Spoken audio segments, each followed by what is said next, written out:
നാട്ടിൽ സജീവമായിരുന്ന കായിക പ്രവർത്തനങ്ങളൊക്കെ ഗൾഫിലേക്ക് കടൽ കടക്കുന്നതോടുകൂടി വഴിയിൽ ഉപേക്ഷിക്കുകയാണ് പലപ്പോഴും പതിവ്.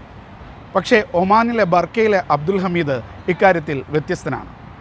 സ്വന്തം സ്ഥാപനത്തിൻ്റെ പേരിൽ തന്നെ ഒരു ടീമുണ്ടാക്കി ആ ടീമിനെ ഒമാനിലെ ടോപ്പ് 10 അല്ല ടോപ്പ് 1 ആക്കി മാറ്റിയ അബ്ദുൽ ഹമീദിൻ്റെ കഥയാണ് ഇനി.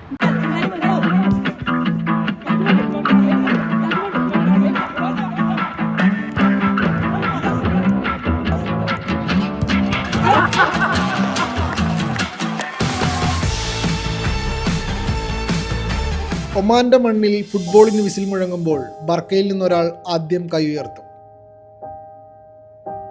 തൻ്റെ ടീമില്ലാതെ ഒരു മൈതാനങ്ങളിലും പന്തുരുളരുതെന്ന് അത്രമേൽ നിർബന്ധമുള്ള മനുഷ്യൻ. ഫുട്ബോൾ അങ്ങനെ നെഞ്ചേറ്റിയ അബ്ദുൽ ഹമീദ്.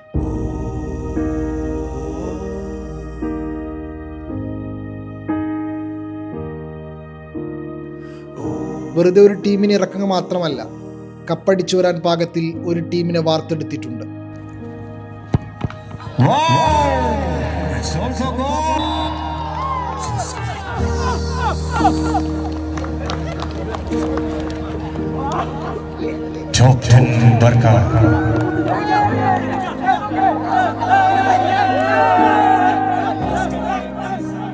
നമ്മളെല്ലാവരും ഒപ്പം തന്നെയാണ് പ്രാക്ടീസ് ചെയ്യണതും വർക്ക് ചെയ്യണതും.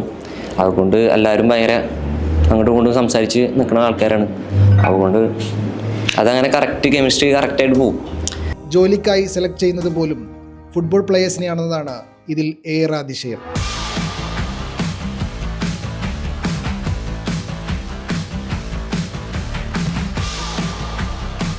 പ്ലേയേഴ്സിനെ സെലക്ട് ചെയ്യുന്ന എടുക്കുന്നത് ഇപ്പോൾ ഓൾറെഡി ഇവിടെ 10ഓളം പ്ലേയേഴ്സ് ഇവിടെ ഉണ്ട്, കമ്പനി തന്നെ സ്റ്റാഫായിട്ട് വർക്ക് ചെയ്യുന്ന. അപ്പോൾ നമ്മൾ അവരുടെ അഭിപ്രായം എടുക്കും. അവരുമായിട്ട് സെറ്റായി മിംഗിൾ ചെയ്ത് പോകുന്ന സെറ്റായി പോകുന്ന പ്ലേയേഴ്സിനെ നമ്മൾ നാട്ടിൽ നിന്ന് കൊണ്ടുവരാൻ 2 വിസിറ്റിംഗ് പ്ലേയേഴ്സിനെ അലൗഡാണ്. അപ്പോൾ നാട്ടിൽ നിന്ന് കൊണ്ടുവരാറുണ്ട്, അതുപോലെ ദുബൈയിൽ നിന്നും നമ്മൾ കൊണ്ടുവരാറുണ്ട്. ഒമാനിലെ ഫുട്ബോൾ ടർഫുകളിലെല്ലാം ആവേശം നിറക്കാൻ ഈ കുറ്റ്യാടി സ്വദേശിയും അദ്ദേഹത്തിൻ്റെ ടോപ്പ് 10 ബർക്ക ടീമും ഉണ്ടാകും.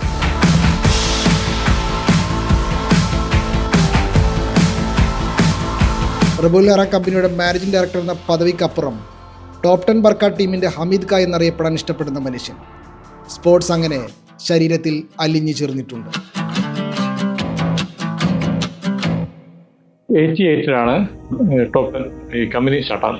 നമ്മൾ ഇവിടെ കമ്പനി തുടങ്ങിയ മുതൽ തന്നെ ഇൻട്രസ്റ്റ് വോളിബോളിലായിരുന്നു.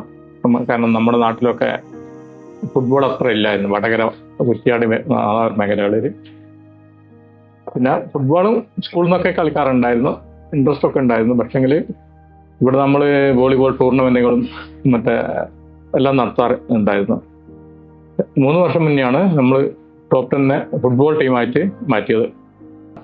ആദ്യം നമ്മൾ സ്കൂൾ കുട്ടികളെ നമ്മളെ സ്കൂൾ കുട്ടികളെ വെച്ചായിരുന്നു തുടങ്ങിയത്. അതും പിന്നെ ഒരു കുറച്ച് കളി അവർ കളിച്ചു. അതിനുശേഷം നമ്മൾ പ്ലേയേഴ്സിനെ കമ്പനിയിൽ എടുക്കാൻ തുടങ്ങി. 1974 10ാം തരം പാസ്സായതിൻ്റെ പിറ്റേന്നാണ് കായക്കൊടി കുറ്റിയിൽ വീട്ടിൽ അബ്ദുൽ ഹമീദ് ബോംബെയിലേക്ക് വണ്ടി കയറുന്നത്. അപ്പോഴും കടൽ കടക്കണമെന്ന ചിന്ത മാത്രമായിരുന്നു അദ്ദേഹത്തെ നയിച്ചിരുന്നത്.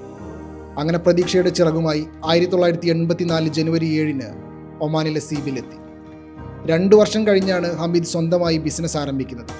ഒമാനികൾക്കും മലയാളികൾക്കും ഒരുപോലെ പ്രിയങ്കരമായ പലഹാരങ്ങൾ ഒരുക്കുന്ന റബുവ അൽഹറാം ഗ്രൂപ്പിൻ്റെ ആരംഭമായിരുന്നു അത്. പകലന്തിയോളം വോളിബോളും ഫുട്ബോളും കളിച്ച് നടന്ന ആ നാട്ടോർമ്മകൾ തന്നെയാണ് പ്രവാസിയായി മാറിയപ്പോഴും ഹമീദിനെ നയിച്ചുകൊണ്ടിരുന്നത്. ഒമാനിലെ കളിക്കളങ്ങൾ ഹമീദിനെ അങ്ങനെ വിളിച്ചുകൊണ്ടിരുന്നു. വോളിബോളും ഫുട്ബോളുമായിരുന്നു അത്രമേൽ പ്രിയം. സ്വന്തമായി ബിസിനസ് ആരംഭിച്ച് ഒതുങ്ങിക്കൂടാൻ ആ കായിക പ്രേമിക്ക് മനസ്സുറച്ചില്ല. സ്കൂൾ ടീമുമായാണ് ആദ്യം ഇറങ്ങുന്നത്. പിന്നെ ടോപ്പ് 10 ബർക്ക എന്ന പേരിൽ തന്നെ ടീമിനെ ഇറക്കി. ഒരു ടൂർണമെൻറ്റും മിസ്സാക്കാതെ ഹമീദ് ഖാൻ്റെ കുട്ടികൾ പന്ത് തട്ടി. ഒട്ടുമിക്ക ടൂർണമെൻറ്റിലും ആദ്യ സ്ഥാനങ്ങൾ ടോപ്പ് 10-ലുള്ളതായി മാറി. ഓരോ മത്സരവും ജയിച്ച് തൻ്റെ കുട്ടികൾ കപ്പുമായി വരുന്നത് ആ പഴയ ഫുട്ബോൾ പ്രേമി നിറ കണ്ണുകളോടെ കണ്ടു.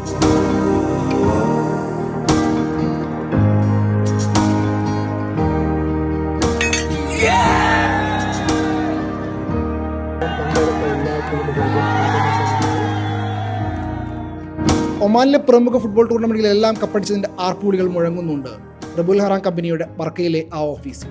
ആക്ച്വലി ഞാനൊരു സ്പോർട്സ് പേഴ്സൺ അല്ല, പക്ഷേ ഇവരെ സ്പിരിറ്റ് കണ്ട് നമ്മളും ഇവഞ്ച്വലി ഒരു സ്പോർട്സ് പേഴ്സണായി മാറി. ഇപ്പോൾ എല്ലാ വീക്കും സീസണിൻ്റെ ടൈമിൽ നമ്മൾ പുലർച്ചെ വരെ ഗ്രൗണ്ടിലാണ്. കാരണം വെച്ചാൽ ഇവരെ ജയിപ്പിച്ചിട്ടാണ് നമ്മളിങ്ങനെ വീട്ടിലേക്ക് തിരിച്ചു വരുന്നുള്ളൂ.